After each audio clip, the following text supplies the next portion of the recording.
Hello everyone. System calls, user mode, colonel mode. అసలు system calls అంటే ఏంటి? Operating system అనేది సర్వీసెస్ అనేవి ప్రొవైడ్ చేస్తుంది. ఈ సర్వీసెస్ ని యాక్సెస్ చేయడానికి సిస్టమ్ కాల్ అనేది ఒక ఇంటర్ఫేస్ లాగా యాక్ట్ చేస్తుంది. సిస్టమ్ కాల్స్ కి వెళ్లే ముందు మనం మోడ్స్ ఆఫ్ ఆపరేషన్స్ చూడాలి. టూ మోడ్స్ ఆఫ్ ఆపరేషన్స్ ఉంటాయి. User mode, colonel mode. ఒక ప్రోగ్రామ్ అనేది యూజర్ మోడ్ లోనే ఎగ్జిక్యూట్ అవ్వచ్చు లేదా కర్నల్ మోడ్ లో కూడా ఎగ్జిక్యూట్ అవ్వచ్చు. యూజర్ మోడ్ లో ఎగ్జిక్యూట్ అయ్యే ప్రోగ్రామ్ కి హార్డ్వేర్ కానీ మెమరీకి కానీ యాక్సెస్ అనేది ఉండదు. కానీ కర్నల్ మోడ్ లో ఎగ్జిక్యూట్ అయ్యే ప్రోగ్రామ్ కి హార్డ్వేర్ కి ఇంకా మెమరీకి యాక్సెస్ అనేది ఉంటుంది. ఒక ప్రోగ్రామ్ అనేది యూజర్ మోడ్ లో ఎగ్జిక్యూట్ అవుతుంది అనుకుందాం. దానికి ఇప్పుడు హార్డ్వేర్ కానీ మెమరీ యూజ్ చేయాల్సిన అవసరం వచ్చింది. అప్పుడు అది యూజర్ మోడ్ లో నుంచి కర్నల్ మోడ్ లోకి స్విచ్ అవుతుంది. ఈ స్విచ్చింగ్ ని మనం కాంటెక్స్ట్ స్విచ్చింగ్ అని అంటాం.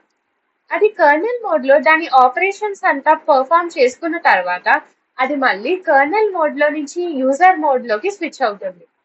ఈ స్విచ్చింగ్ ని మళ్ళీ మనం కాంటెక్స్ట్ స్విచ్చింగ్ అనే అంటాం. యూజర్ మోడ్ లో ఒకవేళ ఒక ప్రోగ్రామ్ అనేది ఎగ్జిక్యూట్ అవుతున్నప్పుడు క్రాష్ గానీ ఎర్రర్ గానీ ఏమైనా వచ్చింది అంటే ఎంటైర్ సిస్టమ్ అనేది క్రాష్ అవ్వదు లేదా హాల్ట్ కూడా అవ్వదు. కానీ కర్నల్ మోడ్ లో ఎగ్జిక్యూట్ అయ్యే ప్రోగ్రామ్ కి ఒకవేళ ఏదైనా క్రాష్ గానీ వచ్చింది అంటే అది ఎంటైర్ సిస్టమ్ ని హాల్ చేస్తుంది లేదా క్రాష్ చేస్తుంది.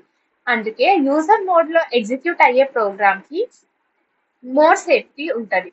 Therefore, it is a more safer to operate in the user mode. ఒక ఎగ్జాంపుల్ అనేది చూద్దాం. ఈ ఎగ్జాంపుల్ లో మన సోర్స్ ఫైల్ నుంచి డెస్టినేషన్ ఫైల్ కి కంటెంట్స్ అంతా కాపీ చేయాలి. ఇందులో ప్రతి స్టెప్ కి ఒక్కొక్క సిస్టమ్ కాల్ అనేది జరుగుతుంది. ఫస్ట్ మనకి ఏంటి ఆ ఇన్పుట్ ఫైల్ నేమ్ ఏంటి అనేది తెలియాలి. అది మనం ఎయిదర్ యూజర్స్ ని అడగచ్చు మీరు ఫైల్ నేమ్స్ ఎంటర్ చేయండి అని, లేదా యూజర్ కి బ్రౌజ్ చేసుకునే ఛాన్స్ ఇవ్వచ్చు. యూజర్ నుంచి మనకి ఇన్పుట్ వచ్చాక అవుట్పుట్ ఫైల్ కోసం చూడాలి. అందులో మనం కదా అట్లీస్ట్ యూజర్ ని అడగచ్చు అవుట్పుట్ ఫైల్ క్రియేట్ చేయండి అని, లేదా ఎగ్జిస్టింగ్ ఫైల్స్ లోకి కాపీ చేయండి అని కూడా చెప్పచ్చు. ఇప్పుడు ఒకవేళ ఓపెన్ చేయాలి. ఇప్పుడు ఆ ఇన్పుట్ ఫైల్ ని ఓపెన్ చేయాలి. ఒకవేళ ఫైల్ లేదు అంటే అబౌట్ అయిపోతుంది. ఇది కూడా ఒక సిస్టమ్ కాల్. అవుట్పుట్ ఫైల్ ఒకవేళ ఆల్రెడీ ఉంది అంటే మనం కంటిన్యూ అవ్వచ్చు, లేదు అంటే క్రియేట్ ఫైల్ చేయొచ్చు. ఇప్పుడు రీడ్ చేయాలి. రీడ్ అనేది ఒక సిస్టమ్ కాల్.